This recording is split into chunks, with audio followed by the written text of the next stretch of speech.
قریش کے اعلان کردہ انعام کی لالچ میں اپنے گھوڑے پر بیٹھ کر آپ صلی اللہ علیہ وسلم اور حضرت ابوبکر صدیق کا پیچھا کیا، یعنی 200 کا اونٹ کا سوال تھا، 200 اونٹ ملنے تھے، تو اسی لالچ میں اس نے ان دونوں کا پیچھا کیا۔ جب قریش یعنی کہ جب وہ بالکل قریب پہنچا تو گھوڑا پھسل گیا اور سوراخ نیچے آ رہا تھا۔ اس نے اٹھ کر فال گیری کے تیر دیکھے کہ نقصان پہنچ سکتا ہے یا نہیں، تو تیر وہ نکلا جو ناپسندیدہ تھا، لیکن فال بد کی پرواہ کیے بغیر وہ سوار ہو کر اور آگے بڑھا۔ یعنی کہ وہ لوگ کیا کرتے تھے، نام اور لا کے نام کا جو ہے ایسے 2 تیر رکھتے تھے، فال گیری کرتے تھے۔ اگر لا آتا تھا تو وہ کام نہیں کرتے تھے، اگر نام آتا تھا تو وہ کام کرتے تھے، لیکن فال جو نکلا اس کا، لا کا نکلا، تب بھی وہ کیا کر رہا تھا، تب بھی وہ بنا اس کی پرواہ کے لالچ میں آ کر کے بس پیچھا کیے جا رہا تھا۔ جب اس قدر قریب پہنچ گیا کہ آپ کی قرات سننے لگا اور آپ التفات نہیں فرماتے تھے، یعنی پیچھے مڑ کر نہیں دیکھتے تھے، یعنی کہ اسے پتہ چلتا ہے رسول اللہ صلی اللہ علیہ وسلم سفر کی حالت میں تلاوت کرتے تھے، قرات سننے لگا نا آپ صلی اللہ علیہ وسلم کی۔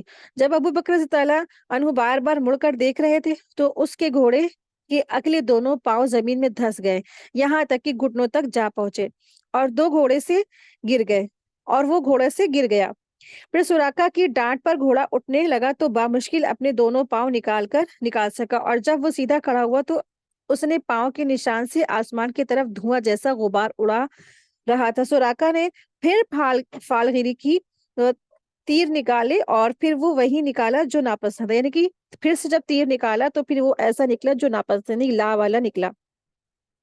اس سے اس پر زبردست رعب طاری ہو گیا اور اسے یقین ہو گیا کہ نبی صلی اللہ علیہ وسلم کا معاملہ غالب آ کر رہے گا۔ چنانچہ اب اس سے ایمان کی پکار لگائی، وہ لوگ ٹھہر گئے اور یہ ان کے پاس پہنچا اور بتلایا کہ قریش نے طے کیا ہے کہ وہ خود یہ کس ارادے سے چلا تھا۔ پھر زاد متا پیش کیا، لیکن نبی صلی اللہ علیہ وسلم نے کچھ نہ لیا، البتہ اس سے اس خواہش کا اظہار کیا کہ آپ کی بات لوگوں سے چھپائے رکھے۔ سراقہ نے پروانہ عمل لکھوایا، آپ نے عامر بن فہیرہ کو حکم دیا اور انہوں نے ایک چمڑے پر لکھ دیا۔ پھر سراقہ واپس ہوا اور جو کوئی تلاش میں ملا اس سے کہا، میں ادھر کی خوش خبر لے چکا ہوں، یہاں تمہارا جو کام کیا جا چکا ہے، اور یوں تلاش کرنے والوں کو واپس کر دیا۔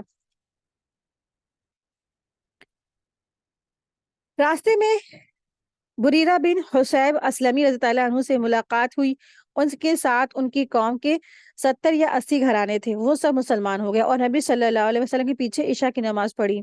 برائدہ غزوہ احد کے بعد مدینہ آ گئے۔ اس سے کیا پتہ چلتا ہے کہ راستے میں بھی آپ صلی اللہ علیہ وسلم دعوت کا کام کرتے جا رہے تھے، جب موقع ملا، جب ٹائم ملا تو پھر کیا ہے، اللہ کا کام لوگوں کو، اللہ کا پیغام لوگوں کو پہنچا دے۔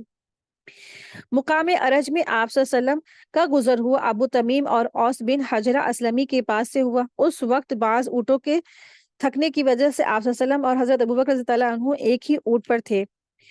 اوس نے اپنا ایک اونٹ دیا اور اپنے غلام مسعود بن حنیدہ کو ساتھ کر دیا، اور جو مدینہ تک آپ کا ہم رکاب رہا۔ احد کے موقع پر بھی اوس نے مشرکین کی آمد کی خبر اپنے اسی غلام کے ذریعے رسول اللہ صلی اللہ علیہ وسلم کو بھجوائی تھی۔ اوس مسلمان ہو گیا تھا، لیکن ارج ہی میں قیام پذیر تھا۔ وادی ریم میں پہنچنا تو حضرت جبیر بن عوام رضی اللہ عنہ سے ملاقات ہوئی، جو مسلمان کے ایک تجارتی قافلے کے ساتھ شام سے واپس آ رہے تھے۔ انہوں نے رسول اللہ صلی اللہ علیہ وسلم اور ابوبکر رضی اللہ عنہ کو سفید پرچہ جات پیش کیا۔ قبا میں تشریف آوری۔ سوموار 8 ربیع الاول سن 14 نبوت مطابق سن 1 ہجری کو رسول اللہ صلی اللہ علیہ وسلم کو قبا میں داخل ہوئے۔ ادھر ادھر اہل مدینہ میں جب سے رسول اللہ صلی اللہ علیہ وسلم کی روانگی کی خبر سنی، روانہ صبح ہی صبح ہرہ کی طرف نکل جاتے تھے، اور جب دوپہر سخت ہو جاتی تھی تو واپس پلٹ آتے تھے۔ ایک روز طویل انتظار کے بعد لوگ اپنے اپنے گھروں کو واپس جا چکے تھے۔ ایک یہودی نے اپنی کسی گھوڑی پر کچھ دیکھنے کے لیے چڑھ گیا۔ کیا دیکھتا ہے کہ رسول اللہ صلی اللہ علیہ وسلم اور آپ کے رفقا سفید کپڑوں میں ملبوس، جس سے سراب ڈھلکتی رہی، چلے آ رہے ہیں۔ اس نے بے خود ہو کر نہایت بلند آواز سے کہا، عرب کے لوگوں، یہ رہا تمہارا نصیب جس کا تم انتظار کر رہے تھے۔ یہ سنتے ہی مسلمان ہتھیار اٹھا اٹھا کر استقبال کے لیے نکل پڑے اور نبی صلی اللہ علیہ وسلم کی تشریف آوری پر مارے خوشی کے شور برپا ہو گیا، تکبیر سنی گئی، لوگوں نے ہررا کا رخ کیا اور وہیں پر آپ صلی اللہ علیہ وسلم کی ملاقات کی۔ پھر آپ داہنے جانب مڑ گئے اور قبا میں بنو عمرو بن عوف میں قیام فرمایا۔ قبا میں اترنے کے بعد آپ صلی اللہ علیہ وسلم خاموش بیٹھ گئے۔ اب انصار کا جو بھی آدمی آتا جس نے رسول اللہ صلی اللہ علیہ وسلم کو دیکھا نہ تھا، وہ ابوبکر صدیق ہی کو رسول سمجھ کر انہی کو سلام کرتا، کیونکہ ان کے بالوں میں سفیدی آ چکی تھی۔ جب رسول اللہ صلی اللہ علیہ وسلم پر دھوپ آ گئی اور ابوبکر نے چادر تان کر آپ پر سایہ کیا، تب لوگوں نے پہچانا کہ یہ رسول اللہ صلی اللہ علیہ وسلم ہے۔ قبا میں رسول اللہ صلی اللہ علیہ وسلم نے کلثوم بن حدم رضی اللہ عنہ اور کہا جاتا ہے سعد بن خثیمہ رضی اللہ عنہ کے مقام پر قیام فرمایا اور وہاں 4 دن ٹھہر کر مسجد قبا کی بنیاد رکھی اور اس میں نماز پڑھی۔ 5ویں دن جو جمعہ کا دن تھا، اللہ کے حکم سے سوار ہوئے اور ابوبکر رضی اللہ عنہ آپ کے پیچھے بیٹھے تھے۔ آپ نے اپنے ننیھال بنو نجار کے پاس پیغام بھجوایا، وہ لوگ تلواریں حمائل کیے ہوئے حاضر ہوئے۔ اس کے بعد ان کی معیت میں آپ نے مدینہ کی جانب کوچ کیا۔ بنو سالم بھی عوف کی بستی میں پہنچے تو جمعہ کا وقت ہو گیا۔ آپ نے وہیں بطن وادی میں جمعہ کی نماز پڑھائی جس میں 100 آدمی شریک تھے۔ مدینے میں داخلہ۔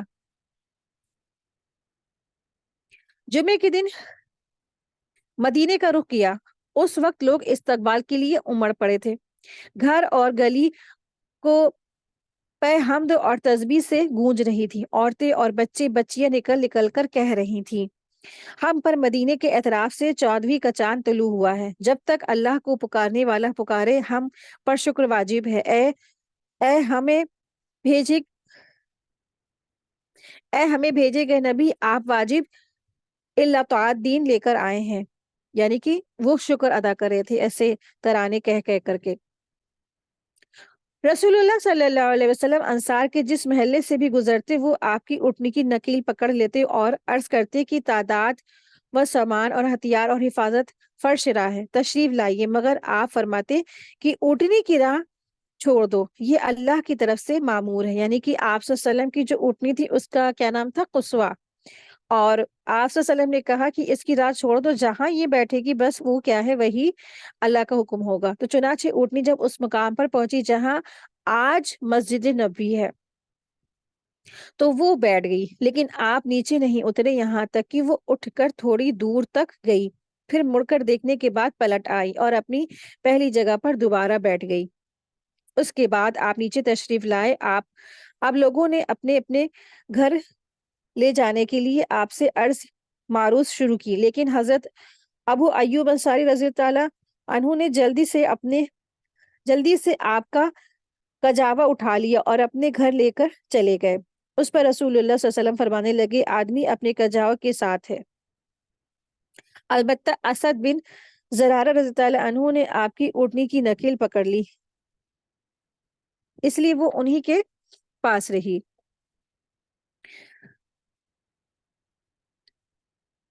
ادھر سرداران انصار نے رسول اللہ صلی اللہ علیہ وسلم کی ضیافت میں ایک دوسرے سے بڑھ کر حصہ لیا، چنانچہ ان کی طرف سے روزانہ کئی لگن پہنچتے، کوئی بھی ایسی رات نہ آتی کہ آپ کے دروازے پر 3-4 لگن حاضر نہ ہو۔ حضرت علی رضی اللہ عنہ کی ہجرت۔ نبی صلی اللہ علیہ وسلم کے بعد حضرت علی رضی اللہ عنہ مکے میں 3 روز ٹھہرے رہے۔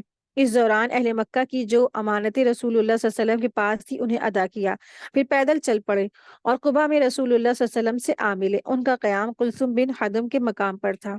اہل بیت کی ہجرت، یعنی اہل بیت سے مراد کیا ہے؟ خاندان کے لوگ، آپ صلی اللہ علیہ وسلم کے خاندان کے لوگ۔ جب رسول اللہ صلی اللہ علیہ وسلم مدینے میں قیام پذیر ہو چکے تھے تو زید بن حارثہ اور ابو رافع کو مکہ بھیجا۔ وہ نبی صلی اللہ علیہ وسلم کی دونوں صاحبزادیوں اور حضرت فاطمہ اور کلثوم، ام المومنین حضرت سودا اور ام ایمن رضی اللہ عنہا اور اسامہ بن زید رضی اللہ کو ساتھ لے آئے اور ان کے ہمراہ عبداللہ بن ابی بکر اور ابو بکر کے عیال ام رومان، عائشہ اور اسماء کو لے کر آئے۔ یہ نبی صلی اللہ علیہ وسلم کی ہجرت کے 6 ماہ بعد کا واقعہ ہے۔ حضرت صہیب رضی اللہ عنہ کی ہجرت۔ حضرت صہیب رضی اللہ عنہ نے رسول اللہ صلی اللہ علیہ وسلم کے بعد ہجرت کی۔ انہوں نے جب ہجرت کی اور اس کا ارادہ کیا تو مشرکین نے انہیں روکا۔ ان کے پاس بہت سا مال تھا اور مال سے دست بردار ہو گئے، تو مشرکین نے ان کی راہ چھوڑ دی۔ جب وہ مدینہ پہنچے تو رسول اللہ صلی اللہ علیہ وسلم کو واقعہ سنایا تو آپ نے فرمایا، ابو یحییٰ، یہ بے کامیاب رہی، یعنی کہ انہوں نے اپنا سارا مال چھوڑ چھاڑ دیا، خالی ہاتھ مدینہ گئے۔ اور آپ صلی اللہ علیہ وسلم کیا فرما رہے ہیں کہ یہ تمہاری جو بے ہے، یہ تجارت، یہ بزنس تمہارا کامیاب رہا، یعنی کہ تم نے سب کچھ چھوڑ چھاڑ کے لا الہ الا اللہ کو تھامے رکھا اور ہجرت کی، اللہ کی خاطر، اللہ کی رضا کی خاطر تم نے ہجرت کی، تو یہ تمہارا جو بے ہے، یہ تجارت تمہاری کیا ہے، یہ بزنس تمہارا کامیاب ہے۔ اور ابو یحییٰ حضرت صہیب رضی اللہ عنہ کی کنیت تھی۔ کمزور مسلمان۔ مشرکین نے بعض مسلمان کو ہجرت سے روک رکھا تھا، وہ انہیں ستاتے اور دین سے پھیرنے کی کوشش کرتے تھے۔ انہی میں ولید بن ولید، عیاش بن ابی ربیعہ اور ہشام بن عاص رضی اللہ عنہ تھے۔ رسول اللہ صلی اللہ علیہ وسلم کچھ عرصے ان کے لیے نماز میں دعا یعنی کہ قنوت نازلہ فرماتے رہے، اور جن کفار قریش نے انہیں روکا تھا اور ان پر بددعا کرتے رہے۔ یہی قنوت کی اصل، یعنی قنوت نازلہ کی جو اصل ہے۔ پھر بعض مسلمان نے جرات مندانہ قدم اٹھا کر انہیں کفار کی قید سے چھڑا لیا اور یہ بھی مدینہ آ گئے، یعنی جو تھوڑے مسلمان بچے تھے تو ان کو بھی، مسلمانوں کو بھی مدینے بلا لیا گیا۔ مدینے کی ادب وہو، مہاجرین مدینہ اترے تو جس زمین میں پلے بڑھے تھے اس کی یاد ستانے لگی۔ اس پر مستراز یہ کہ مدینہ اللہ کی سب سے زیادہ وبا خیز سرزمین تھی، چنانچہ آنے کے بعد انہیں بخار اور مختلف امراض نے پکڑ لیا۔ آخر نبی صلی اللہ علیہ وسلم نے اپنے پروردگار سے دعا کی، اے اللہ، اے پروردگار، ہمارے نزدیک مدینے کو اس طرح محبوب کر دے کہ جیسے مکہ محبوب تھا، یہ اس سے بھی زیادہ، اور مدینے کی فضا صحت مند بخش دے اور اس کی سائے اور مدینی غلے کے پیمانے میں برکت عطا کر اور اس کا بخار منتقل کر دے، جفا پہنچا دے۔ اللہ تعالیٰ نے آپ صلی اللہ علیہ وسلم کو یہ دعا اللہ سبحانہ تعالیٰ نے آپ صلی اللہ علیہ وسلم کی یہ دعا سن لی، مسلمان مرض سے راحت پائے اور انہیں مدینہ محبوب ہو گیا۔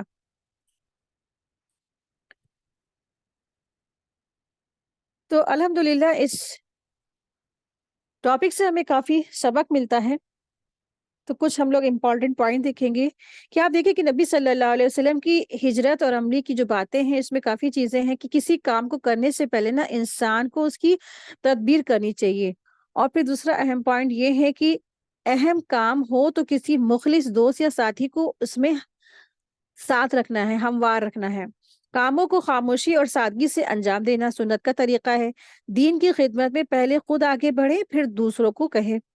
چاہے کتنا ہی قریبی رشتہ دار ہو، اس کے گھر اجازت لے کر داخل ہونا ہے، قرآن و سنت کی پیروی میں شامل ہے۔ دوستی کتنی ہی گہری کیوں نہ ہو، اس میں بد اخلاقی نہیں ہونی چاہیے۔ اللہ کے راستے میں چلنے میں مشکلات اور تکلیفیں تو آئیں گی، لیکن درجات ان کے بلند ہوتے ہیں جو صبر سے کام لیتے ہیں۔ نیکی کے کاموں میں سبقت لے جانے کی کوشش کریں۔ نیکی کی توفیق بھی اللہ تعالیٰ کی طرف سے ہی ملتی ہے۔ سفر اور حضر میں صفائی کا خاص خیال رکھنا چاہیے۔ سفر کے دوران دعاؤں کے علاوہ قرآن کی تلاوت بھی مسنون ہے۔ سفر میں بھی تبلیغ کا کام نہیں رکنا چاہیے۔ سفر میں کاغذ اور قلم ساتھ رکھنا بھی ضروری ہے۔ نبی صلی اللہ علیہ وسلم کی زندگی سے سیکھنے کو ملتا ہے کہ آپ صلی اللہ علیہ وسلم قلم اور کاغذ ساتھ میں لے کر چلتے تھے۔ مہمان نوازی میں جلدی اور خوبصورتی ہونی چاہیے، جیسے کہ مکہ میں مدینہ پہنچتے ہی آپ صلی اللہ علیہ وسلم کے لیے سب لوگ کیسے کھڑے تھے نا مہمان نوازی کے لیے، اور خوشی کے موقع پر بلند آواز سے تکبیرات پڑھنی جا سکتی ہے۔ جیسے جب آپ صلی اللہ علیہ وسلم مدینہ پہنچے تھے تو خوشی کے مارے سارے کے سارے کیا ہے، تلوار لے کے تکبیر پڑھتے ہوئے خوشی کے مارے انہوں نے اپنا خوشی کو ظاہر کیا۔ تو اللہ تبارک تعالیٰ سے دعا ہے کہ اللہ سبحانہ تعالیٰ ہم سب کو رسول اللہ صلی اللہ علیہ وسلم کے جیسے بہترین اخلاق اور عمل کرنے کی توفیق عطا فرمائے، جسے صحابہ عمل کرتے تھے۔ اللہ سبحانہ تعالیٰ سے دعا ہے کہ اللہ تبارک تعالیٰ ہم سب کو بہترین عمل کرنے کی توفیق عطا فرمائے، مخلصین بنائے، ہمارے ہر کام میں اخلاص پیدا ہو جائے، اور اللہ تبارک تعالیٰ سے دعا ہے کہ اللہ سبحانہ تعالیٰ ہم سب کو انہی انعام یافتہ لوگوں میں شامل فرمائے، آمین یا رب العالمین۔ وآخر دعوانا ان الحمد للہ رب العالمین، سبحانک اللہم و بحمدک، اشہد ان لا الہ الا انت، استغفرک و اتوب الیک۔ السلام علیکم ورحمۃ اللہ وبرکاتہ، جزاکم اللہ خیرا کثیرا کثیرا۔